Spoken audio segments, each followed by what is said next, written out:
Hey everybody, welcome to my channel Geology World, and this is the chapter 7 Plate Tectonic Theory which we are going to start today.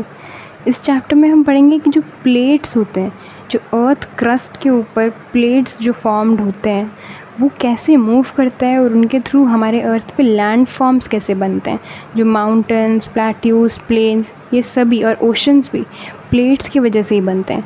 तो इन्हीं plates से continents, ocean और सभी landmass form होते हैं, build होते हैं। जो प्लेट वर्ड है ये सबसे पहले प्रोफेसर J.T. विल्सन ने कॉइन किया था 1965 में, जो कि एक जियोफिजिस्ट थे। इन्होंने अर्थ के क्रस्ट को डिस्क्राइब करने के लिए प्लेट वर्ड का यूज़ किया था। लेटर ऑन मैकेंजी और पार्कर ने प्लेट मोशन का कॉन्सेप्ट दिया 1967 में। W.H. मॉर्गन, ली पिचन, B. Isacks, J. Oliver, L.R. Sykes, इन सब ने ही प्लेट टेक्टोनिक थ्योरी को अपने तरीके से डिस्क्राइब किया, अपने तरीके से न्यू कॉन्सेप्ट्स दिए। जो टेक्टोनिक वर्ड होता है ये ग्रीक वर्ड है जिसका मतलब होता है टू बिल्ड अप। टेक्टोन मतलब टू बिल्ड अप।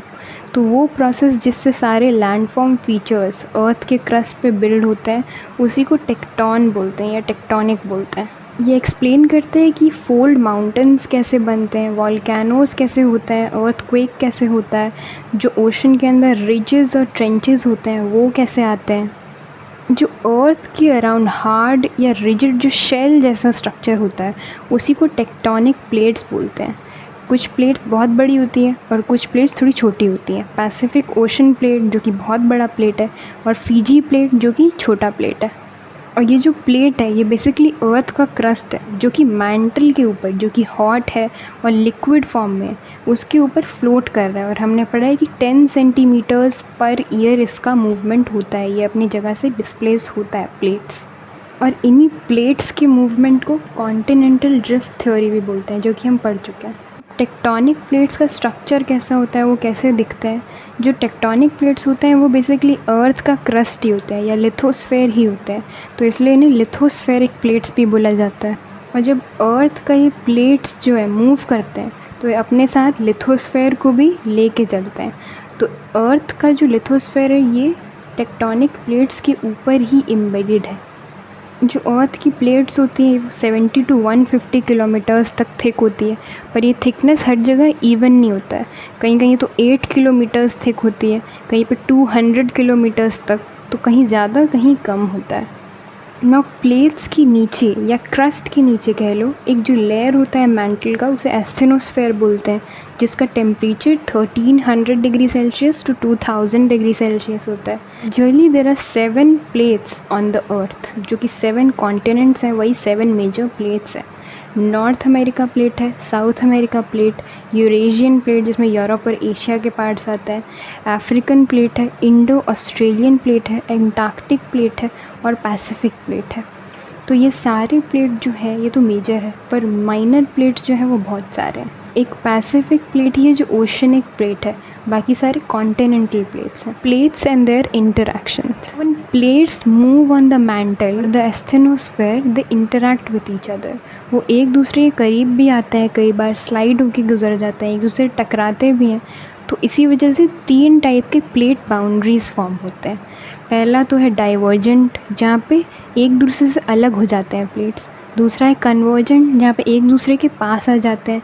ट्रांसफॉर्म है, जहाँ पे एक दूसरे के ऊपर से स्लाइड होके गुजर जाते हैं। डाइवर्जेंट प्लेट बाउंड्रीज तब होती हैं जब 2 प्लेट से एक दूसरे से अलग हो जाते हैं, सेपरेट हो जाते हैं। और ये ज़्यादातर ओशनिक प्लेट्स होते हैं, जैसे कि सी फ्लोर स्प्रेडिंग में हमने पढ़ा कि फॉल्स के थ्रू मैग्मा कैसे निकलता है ओशन फ्लोर में एस्थेनोस्फेयर से, और फिर जब वो निकलता है तो हार्डन हो जाता है और वहाँ पे ही कूल डाउन होके फॉर्म कर लेता है एक new crust, ocean floor form कर लेता है। इसलिए डाइवर्जेंट प्लेट बाउंड्रीज़ को ही कंस्ट्रक्टिव प्लेट बाउंड्रीज़ भी बोला जाता है, या फिर एक्रिएशनल प्लेट बाउंड्रीज़ बोला जाता है। और हम पढ़ चुके हैं कि इसी से ओशनिक रिजेस बनते हैं, मिड ओशनिक रिजेस इसी से बनते हैं। सेंटर ऑफ ओशन बेसिन्स में मिड अटलांटिक रिज जो है वो सबसे बड़ा, अटलांटिक ओशन में पाए जाने वाला सबसे लंबा चेन ऑफ रिजेस है, जो रिफ्टिंग होती है ऑफ कॉन्टिनेंट्स। उसी की वजह से न्यू ओशंस और सीज़ बनते हैं। जब कॉन्टिनेंट्स एक दूसरे से दूर जाते हैं तो उसका प्लेस वाटर ले लेता है, तो वहीं पे न्यू ओशंस और सीज़ फॉर्म हो जाते हैं। तो रेड सी जो है ये एक रीजन है जो कि अपने एडवांस स्टेज ऑफ ड्रिफ्टिंग में है। मतलब ये रेड सी जो है ज़्यादा पुराना नहीं है, ये अभी और ज़्यादा बड़ा होगा लेटर ऑन, जब और ड्रिफ्ट होके कॉन्टिनेंट्स जाएंगे तो। The next is conversion plate boundaries. जब दो प्लेट्स एक दूसरे के पास आती है, क्लोज आती है और एक दूसरे से टकरा जाती है तो उसी को कन्वर्जन प्लेट बाउंड्रीज बोलते हैं। अब सबडक्शन जो हमने पढ़ा है कि जब एक प्लेट जो है वो ज़मीन में धंस जाता है, अंदर चला जाता है, तो उसी को सबडक्शन बोलते हैं या सबडक्टिंग बाउंड्री बोलते हैं। इस प्रोसेस से क्या होता है, प्लेट्स डिस्ट्रॉय हो जाती है और अंदर चली जाती है, इसलिए इसे डिस्ट्रक्टिव प्लेट बाउंड्रीज भी बोलते हैं, कन्वर्जन प्लेट बाउंड्रीज़ को। अब सबडक्शन होता कैसे है, जो कॉन्टिनेंट की क्रस्ट होता है वो हमेशा लाइट होता है और जो ओशनिक क्रस्ट होता है वो हैवी मटेरियल का होता है, तो हमेशा लाइट मटेरियल है हैवी मटेरियल के ऊपर आ जाता है। और इसी प्रोसेस में जो कॉन्टिनेंटल क्रस्ट है वो धंस जाता है बिकॉज इट इज़ हैवियर, और इसी की वजह से डिस्ट्रक्टिव प्रोसेस की वजह से सबडक्शन होता है। Now what is Benioff zone, it is very important. जब एक प्लेट दूसरे के नीचे धंसता है तो वो जो एरिया होता है, वो जो जोन होता है उसके स्लोप का, उसी को बेनी ऑफ जोन बोलते हैं। जैसे कि यहाँ पे ओशनिक प्लेट आया तो ये धंस रहा है यहाँ पे, तो इसका ये जो स्लोपिंग जोन है इसी को बेनी ऑफ जोन बोलेंगे। और इसी की वजह से ओशनिक ट्रेंचेस मतलब गड्ढे, सबडक्शन की वजह से ओशन में बहुत सारे ट्रेंचेस यानी कि गड्ढे भी मौजूद होते हैं। और इसी जोन्स के अंदर जो वॉल्केनिक इरप्शन है, ये अर्थक्वेक है, वो ज़्यादा कॉमन होता है।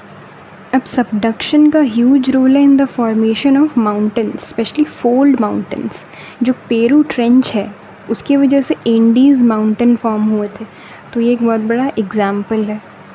Now one more important thing is कि जब सबडक्शन होता है तो क्रस्ट जो है वो अर्थ के अंदर जाता है, तो इसका मतलब ये है कि जो अर्थ का साइज़ है वो बदल जाना चाहिए, वो कम हो जाना चाहिए सबडक्शन की वजह से, पर ऐसा नहीं है।